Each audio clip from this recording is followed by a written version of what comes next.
CBS Radio Mystery Theater presents...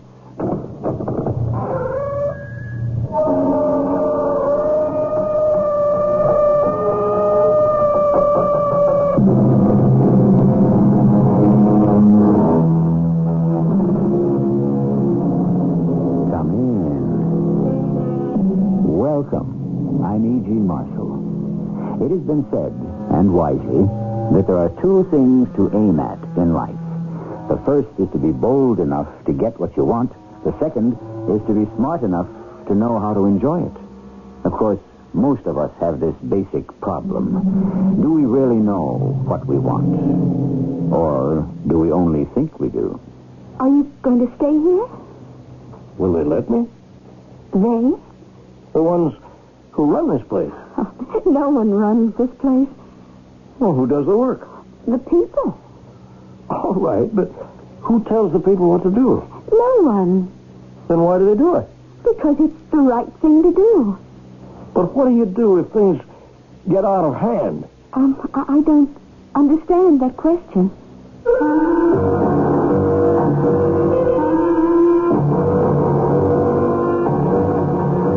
Our mystery drama, Our Own Jailer, was written especially for the Mystery Theater by Sam Dan and stars John Beale. I'll do that shortly with Act One.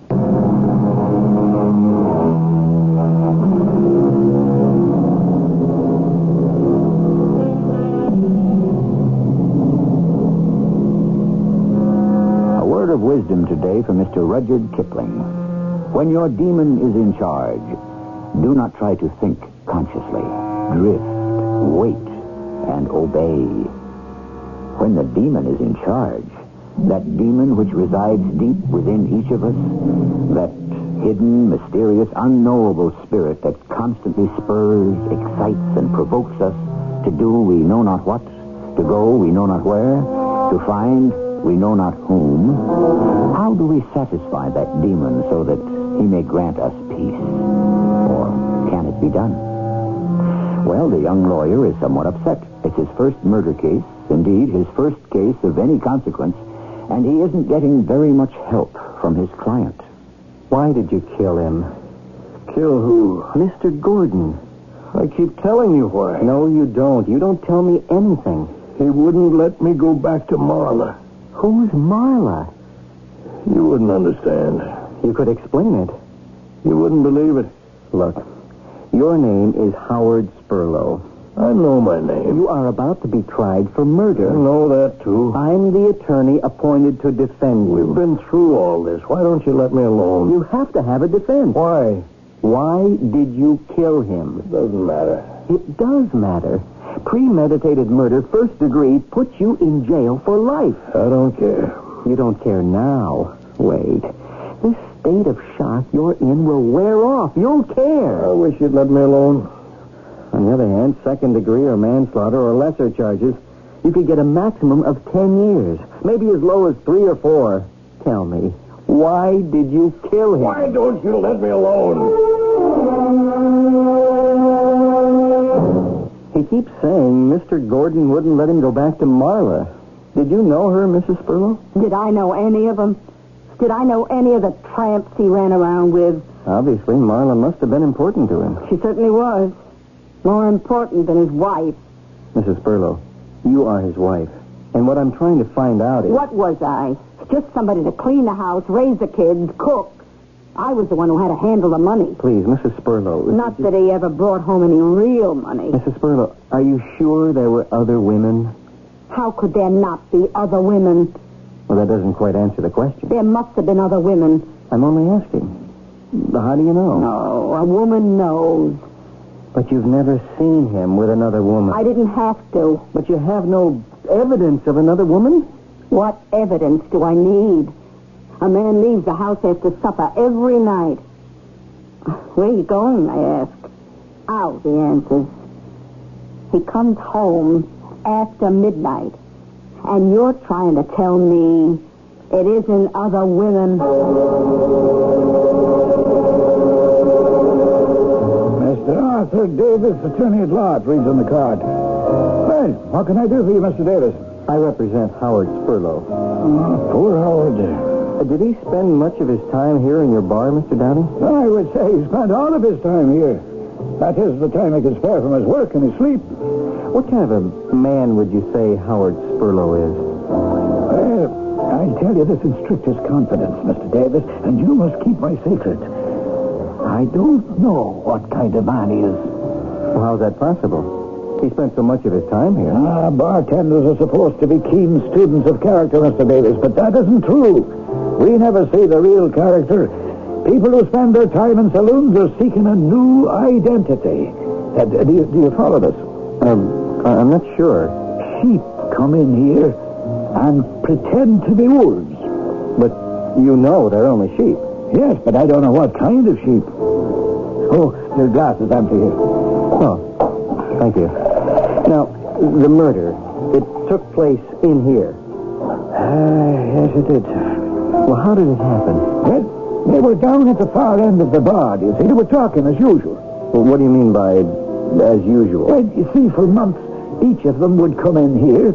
Howard Spurlow and this, Mr. Gordon. Yes, that's right. Well, what did you know about Mr. Gordon? Oh, he was a quiet gentleman, about 60 maybe. He would come in at about 9 of an evening, drink and chat amiably with Howard Spurlow until about midnight, and then each would go his separate way. What would they talk about? Art. Howard Spurlow is an artist, you know. Oh, yes. What is called a commercial artist. He draws labels for tomato cans and the like. Well, they appeared to be very friendly. Oh, yes. Did they have an argument that night? They would have an argument every night. Everybody argues in this place. That's what it's for. What did Spurlow and Mr. Gordon argue about on this particular night? Oh, I don't know, Mr. Davis. I suppose art, as usual. Yes. And then, all of a sudden, there was a pistol in Spurlow's hand.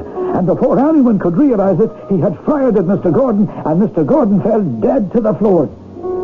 Just like that. And Howard wouldn't say why he killed him? No, he wouldn't say why he killed him. I asked. I said, Howard, my boy, what have you done this deed for? And he just placed the pistol down on the bar and said, you'd better call the police. Mr. Downey, would you know who Marla is? Marla? Yeah, have you ever heard that name? Marla, no. Did he ever talk about other women? Oh, he wasn't that kind. How can you say that? Mr. Davis, if he were of the type that pursued women other than his wife, why would he spend all his time in a saloon? Your glass is empty. Your trial begins tomorrow, Mr. Spurlow. Now, please, listen to what I'm saying. I'm listening. Tomorrow, we go into the courtroom. I have no defense. Neither have I. If only you would tell me why you killed him, I would have a motive. If only you would tell me who Marla is, I would have an insight. If only... Oh, you're 1,000 miles away again. If only I could get you to realize... If only. What does he want? What do they all want? I killed Jeremy Gordon in front of 16 witnesses. The thing is beyond dispute. Punish me, execute me, incarcerate me. It doesn't matter. Nothing matters anymore.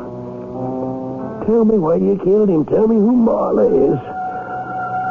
And if I told you, would you believe me? Would you understand?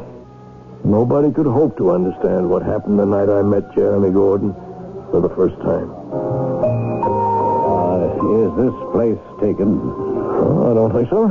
Well, what'll it be tonight, Mr. Gordon? Do you have Bach? One block coming up. You okay, Howard? Oh, I'm fine. Maybe you two gentlemen ought to know one another. Mr. Gordon, this is Mr. Spurlow. He's an artist. Mr. Spurlow, this is Mr. Gordon. He's a poet. Well, I'm not really an artist. You were saying, Mr. Spurlow? I'm not really an artist, just, a commercial artist. I do lettering, layout, that kind of thing. Well, I'm not a poet either. I teach at community college. I have classes in poetry. Do you write any? No. Why not? Oh, the time for that is gone. The time? Can't you write poetry at any time? No. Only when the blood is racing. Oh. Well, it's been been nice talking to you. You didn't care for that remark. Why? I didn't say I did. Poetry is not for the old. Well, many poets wrote when they were old. But they didn't write the way they did when they were young. Well, perhaps not. But they still wrote beautifully. But they wrote a different kind of poetry. It belongs to the mind, not the heart. Only the young can write with passion and fire. I'm not sure I would agree. It's a physiological thing. As I said, it has to do with how the blood races when you're young. That's when I should have written. When I was young. Why didn't you? I didn't listen to the muses. The muses? Those mythical goddesses of creativity who inspire us. Assuming they exist. So why didn't you listen to them? Because I was too busy listening to other voices.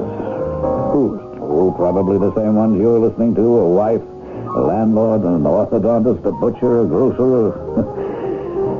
They speak very loudly, don't they? Yes, they do.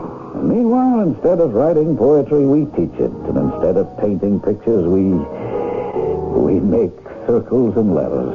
Yes. And we always say, one day. One day. One day we shall escape from the trap, break out of the cage. And when that day comes, do you know what we find out? What? That the trap had never been sprung. The cage had never even been locked. We've been free to leave at any time. Well, that isn't true. We ourselves have been our own jailers. We've been free to leave whenever we wanted. I don't agree with that. You know why we didn't? We were afraid to be free. We were comfortable in our captivity. Well, now, how did we get off on this moody subject? Please, let me buy you a drink, will you, Mr. Downey? Two over here. There's a lot to what you say. How old are you? 40. Oh, that's not old. Oh, it feels old. That's how old Gauguin was. Yeah, Gauguin. Imagine, there he was, cashier in a Paris bank, a Sunday painter, a very middle-class bourgeois gentleman. And suddenly, he walked away from it all and went to the South Seas and spent the rest of his life as an artist. I know that. You could do the same thing. A man has responsibilities. To whom? To what? His wife. His children. Yes, and then one day his life is over, and what of his responsibility to himself, to his art? Well, not all painters make a living. Some of them starve. But they paint, which is all they were ever meant to do. Well, you've already said it. You find yourself in a cage. But it isn't locked. Even so, how do you get out? You know. I don't know. Oh, you know very well. You know what to say. And you know to whom to say it. How did he know? It was true. I knew what I wanted to say. I'd wanted to say it for 15 years, but I didn't. I couldn't. Well, I would. I would say it before it became too late. I would say it to her the very next morning. All my life, I wanted to paint. Now, who stopped you? Who stopped me? Who stopped you from painting pictures when you get home at night? Who stopped you from painting pictures on a Saturday or Sunday? Oh, that's not painting. No. Painting is something you have to do all the time. I just want to paint. Paint what? I want to set up an easel right now, a canvas right now, and I want to paint right now. Oh. Well, right now, I don't see how you can swing it. You have to go to work. I don't want to go to work. What? I don't want to go to what you call work. I want to go to what I call work, which is right here at my easel. Oh. Well, might I ask, who's going to pay you for it? I don't know. Where's the rent money, not to mention all the other money, going to come from? I don't know. For 15 years, I've worked to support this family. Now you can get a job and do it.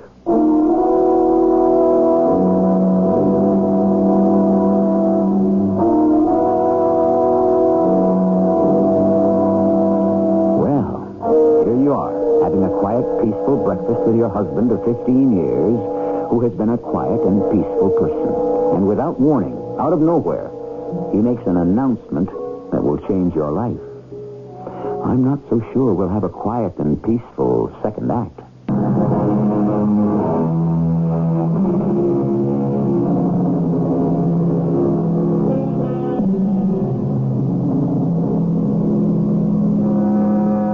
through life, and we set a pattern. If nature abhors a vacuum, then human nature avoids a novelty. Despite what we say, we don't really want anything new. We really prefer the tried and the true. We like life situations that don't surprise, and we'd rather have friends who don't shock us. So when somebody breaks the pattern of a lifetime, he shouldn't expect people to be happy about it. What did you say? You heard what I said.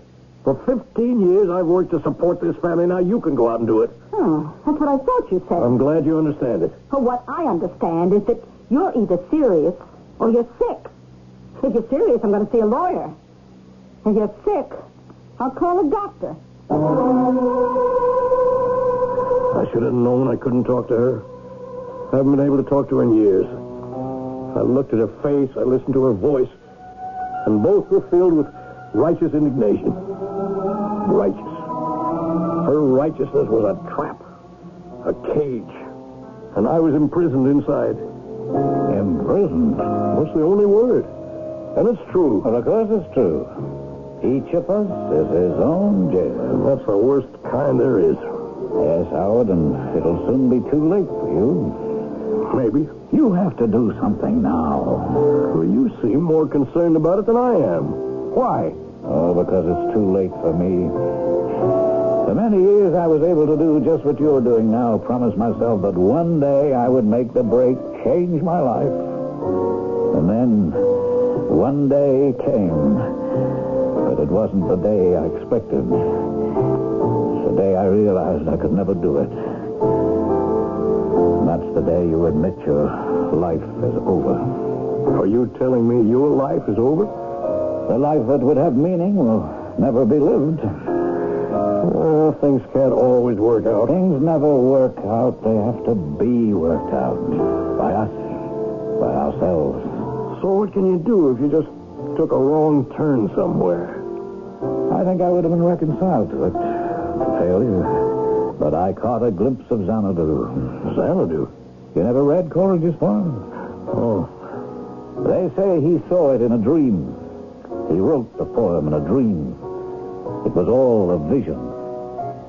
In Xanadu did Kubla Khan a stately pleasure dome decree whereof the sacred river ran through caverns measureless to man, down to a sunless sea. I remember. Xanadu. It's where we are when we're filled, bursting, exploding with a spirit of creativity. Oh, I saw Xanadu. Sure. You remember the last lines? Beware, beware, his flashing eyes, his flaming hair, weave a circle round him thrice, and close your eyes with holy dread, for he on honeydew hath fed and drunk the milk of paradise. Yes. Yes, I remember. And do you know who he is, the one the poet calls he? No. An artist, Howard. Any artist who has suddenly been embraced by the muses. Have you ever known that feeling? You said you saw Xanadu. What is it? Where is it? Oh, I don't know what it is exactly. But I know where it is. Or I know where you can see it. Show me. Neither of us said another word. We walked out of the saloon. We got into his car, and he started to drive. We headed north, out of the city into the foothills, and finally into the mountains. I don't know where we went, but we kept climbing. Then, finally, we came to a place where there was no more road. We left the car, and we walked to the very top of the mountain. You can see the whole city from here. Yes, but what city is it? What city? It's not... It's not the city we know, is it?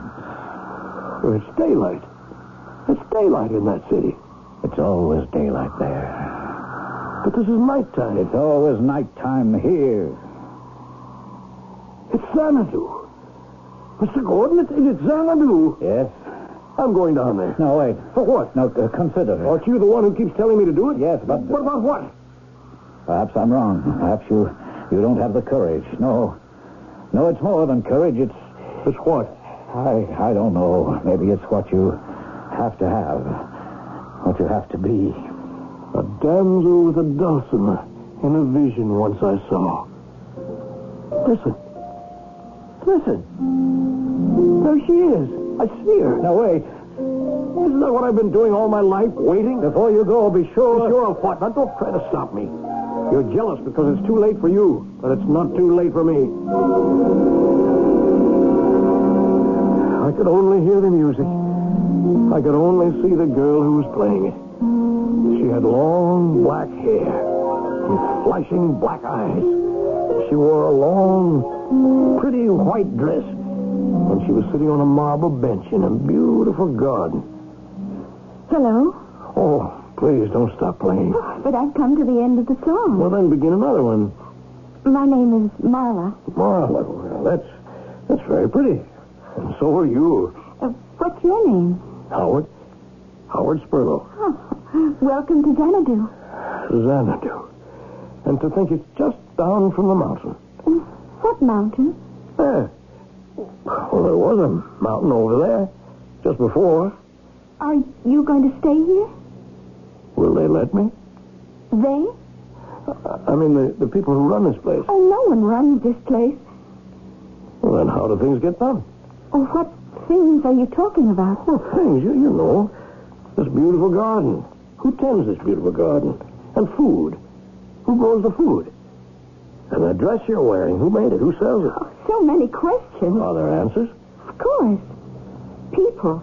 Well, that's just my point.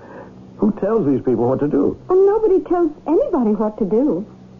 And why do they do it? Because it's right. Now, the man who cultivates this garden, for instance. Yes. Well, why does he do it? Because he's better at it than anyone else. Well, suppose he says one day, I don't want to do this anymore. I want to paint pictures. But he can't paint pictures. Who told him? Well, no one had to tell him. He knows it himself. What do you do? I make music. Oh. Do you make a living at it? What's that? Do they pay you? Oh, why should anyone pay me? Don't they pay the fellow who cultivates the garden? The one who made your dress? Well, why should they be paid? Well, because... Do you mean people around here work for nothing? Oh, no. Everyone works to fulfill himself, to satisfy his need for creativity. Well, who decides who gets what? I don't understand. How did you get this dress, for instance? Oh, I asked someone to make it for me. And that's all? Sometimes, perhaps, he may wish to hear some music for an hour or so, and then I shall play for him. What do you do? I paint. An artist? I always wanted an artist. What do you mean you always wanted an artist? Especially one that was young. I'm not exactly that young. Are you living with anyone? Well, Would you like to live with me? She took my hand, and we started to walk. We came to a street, a shining street. It was filled with people, everyone dressed in white robes. Everyone except me. Still, no one took any notice of what was surely my strange clothes. Then we came to a place that looked like a large store. There were all kinds of things inside. She introduced me to a very tall man with very white hair. Oh, this is Howard. I'm happy to know you, Howard. Howard is an artist. Then he will want an easel, canvas, paints, brushes. Yes, everything, but I can't pay for anything just yet. Pay? I tried to explain. No one pays. Actually, everyone does pay. You will bring me a painting. I think I understand. I loaded myself with supplies, and Marla picked out all sorts of delicious fruits and wonderful-looking things to eat. And we went home. Home was a lovely little house, surrounded by those spots of greenery that I'd read about in the poem. It was so peaceful. It was so beautiful. The next morning, I set up my easel. I couldn't wait to get started. You begin early. Yes. What shall you paint? Oh, the trees, the river. Oh, I like that. And I like you. Do you? Really? Yes. The moment I saw you, I knew I would like you. Do you like me? Yes, very much. Tell me, Marla, is this a dream? Is what a dream? There's all of this place here. Well, how can it be a dream? Where do you come from? Where? Were you born here? Oh, no. No one is born here. Everyone must come from someplace. I came here because the only thing I ever wanted to do was make music. It was the only time I was ever happy. Then where do you come from? You must come from somewhere. Yes. Well, where? I don't know. How can you not know? I don't remember. How is that possible? You can only be here because you were very unhappy somewhere else. Unhappy and unfulfilled. Shall I play for you? Yes, I'd like that. Marla? Yes. The two of us. Are you saying that we can spend the rest of our lives painting pictures, playing music, and making love? Yes. Are you sure there isn't a catch to it somewhere?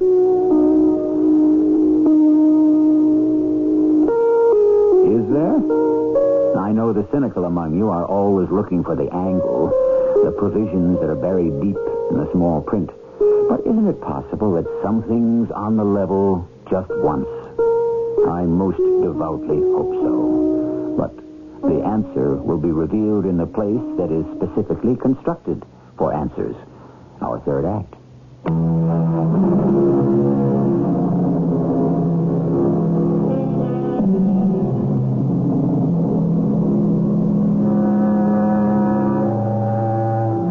Let's look at it this way. According to the Bible, mankind began in the Garden of Eden, or paradise, or utopia. It amounts to the same thing. And the simple fact is that man and woman just couldn't appreciate a good thing. So they simply threw it away. Ever since, we've been trying to get back in. We've been trying to build toward another paradise or utopia. Assuming we can establish one, who is to say we simply won't throw it away this time, too? Oh, it's beautiful. Beautiful. I never knew I could paint like this. Oh. That is, I hoped I could, but this is the first time I ever... Oh, everyone will love Are it. you sure? Darling, obviously it's a masterpiece. What's going to happen to it? You owe it to Older for the supplies. Then what will he do with it? I don't know. He'll trade it to someone for something. And yet it's a masterpiece. Oh, of course. Now, the canvas, say $4. The easel, $25. The paints, the brushes, everything doesn't come to more than $50. All right, say 60. Darling, what are you talking about? I'm talking about a masterpiece. And all I'll be getting for it is $60. Not even in cash. But A masterpiece. And Alder could give it away for 2 pounds of pork chops. Why should that matter? You don't understand. Well, what matters is that everyone who sees the painting will want to have it. It will go from hand to hand, making so many people happy. Well, it's a masterpiece. You said so yourself. Of course. $60 for a masterpiece. Oh, what are $60? Oh, skip it. I don't know what that means either. But I do know you're unhappy. Let's just forget it. But there's no reason to be unhappy. All the time you were painting, you were filled with such joy. Just the act of doing it, you would think that's payment enough. Well, you don't understand, Marla. And the payment never ends. It continues for as long as you live. Every time someone sees it, is moved by it, loves it, wants it, you are paid again. And again, and again. She was right. We brought the painting to Alder's. He loved it. Everybody loved it. I don't know who bought it or what he gave, but everybody was talking about it. And it was going from hand to hand, and everybody complimented me. They said that I was truly a great artist, and I knew it. I felt it. But why wasn't I happy? I had my work. I had a beautiful woman who absolutely adored me. Howard? Huh? Howard? Oh. Yes, what? Darling, you were just sitting there, staring at the canvas. You haven't put your brush to it in almost an hour. Were you sleeping? No, I'm just thinking. You're not happy. Why do you say that? Well, you seem to be so far away. What are you thinking about? $60. Oh, what did you say? Oh, nothing. Oh, my darling. Look at this new one. Yes, It's almost finished. I know. How quickly you work. Yeah. Do you know what it shows? That you know what you're doing. The colors, Howard. Oh, the colors. Oh, darling, you must finish and bring it to order. Oh, how this will enrich the world. Yeah? Well, it sure isn't going to enrich me. So I finished it. Then I painted another. And I finished that one, too. Oh, my brain was whirling with ideas. I was constantly making notes and sketching. Oh, there were so many things I wanted to do. I was overwhelmed with the sheer joy of creation. But there were those times when I wasn't creating, when I wasn't painting, and I wasn't very joyful. What was the matter with me? Oh, please, tell me, Howard. I've told you so many times. Oh, please, don't be angry with me. Paintings are worth thousands. Don't you understand? But, my darling, what would you do with those thousands? Oh, I could buy whatever I wanted. But you can have whatever you want now. It's not the same thing. Why? You want to go back, don't you? I know.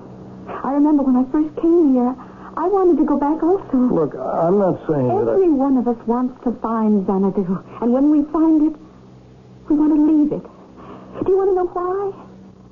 We're not used to getting our heart's desire. So we don't know what to do with it. Oh, it isn't that. But it passes.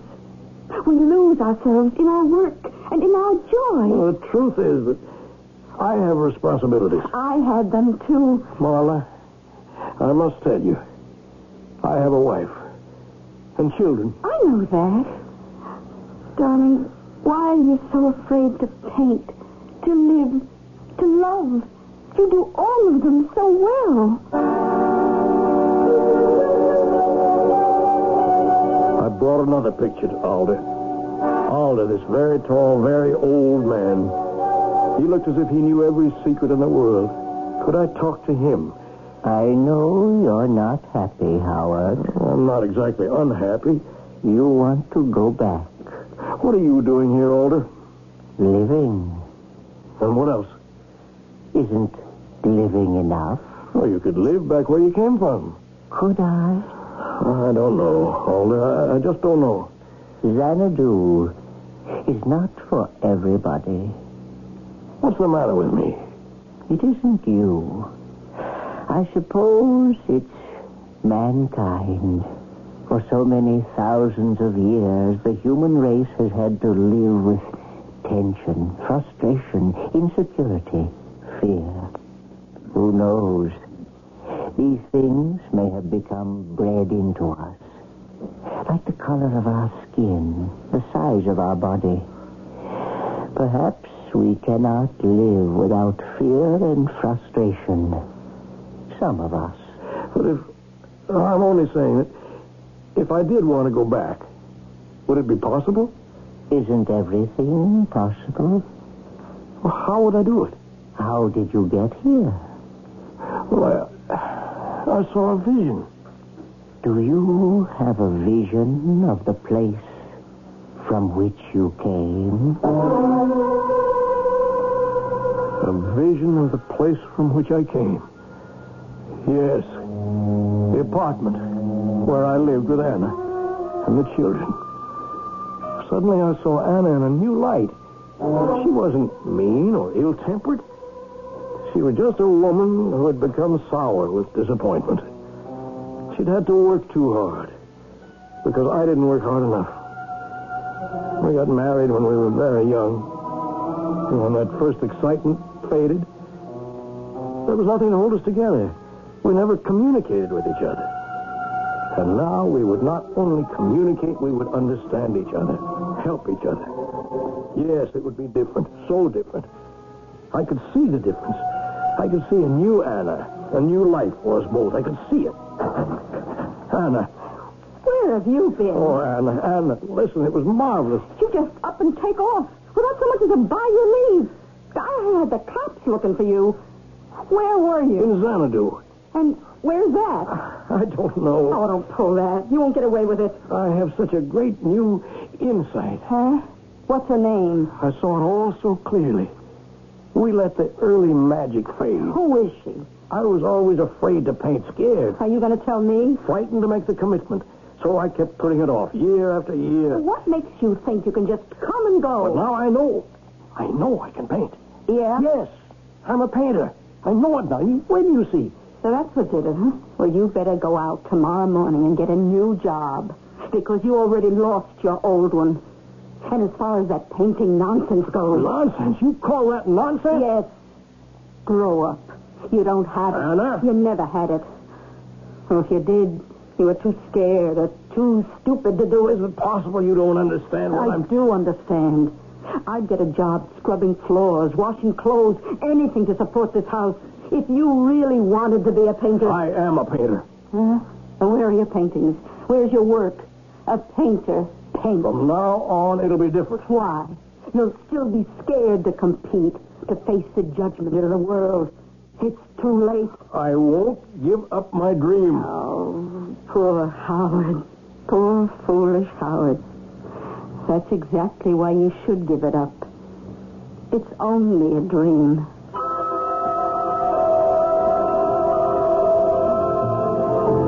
Mr. Gordon? What?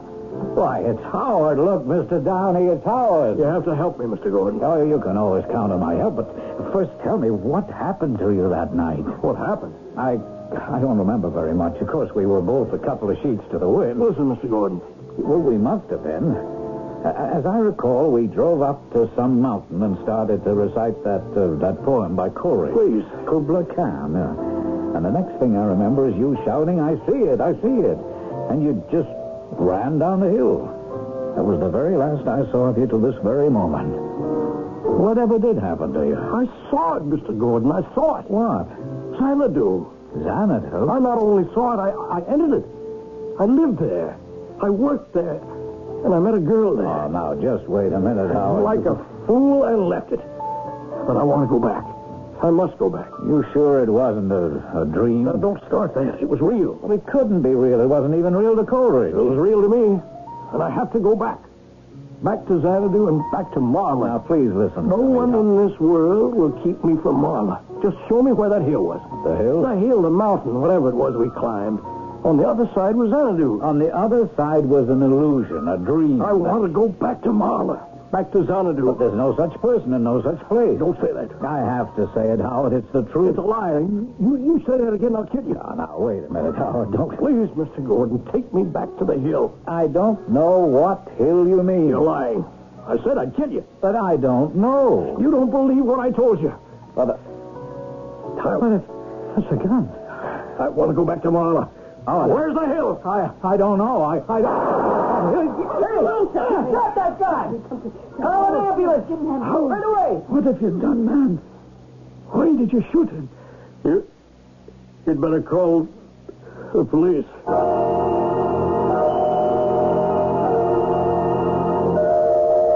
Why? Why did you do it? Listen to me, Howard. Talk to me. Why? Who is Marla? You wouldn't understand. How can you be sure? Tell me and see. All right, then. I'll tell you.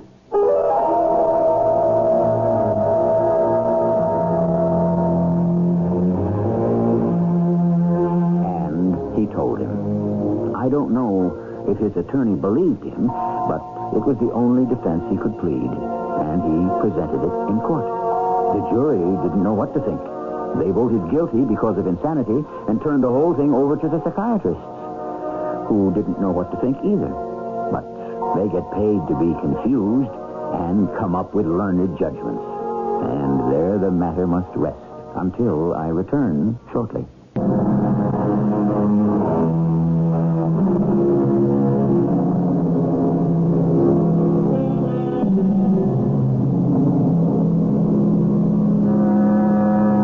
Who was it that said, after a while, the chains of slavery no longer chafe? It's probably true for too many people. Slavery, of course, is more than physical bondage. Slavery is also a routine, a rut. Slavery can be the safety of the tried and the true, and the everyday. Slavery can also be the security of being one of the faceless members of the mob. Our cast included John Beale, Bob Caliban, Ian Martin, and Bryna Rayburn. The entire production was under the direction of Himan Brown. And now, a preview of our next tale. What can I do for you? You are a cab driver, is that right? Yes? You went to 132 Clarkson Street earlier this evening, eh? Yeah. About 8:30 to be exact? Yeah. I remember the time because he was very definite about wanting to get there by exactly 8:30. Who was very definite? Well, the man we're talking about, the man I drove up there. All right, let's go, Mr. Grove. Well, my wife and I were about to go out to dinner. Do I have to come all the way down to the station? Yeah, I'd say so. Please don't get me wrong. I want to be all the help to you guys I can, but couldn't I just answer whatever questions you got here? You don't seem to get it, Mr. Grove. What do you mean? A guy was killed at 132 Clarkson Street tonight, and we're taking you into custody on suspicion of first-degree murder. This is E.G. Marshall inviting you to return to our Mystery Theater for another adventure in the macabre.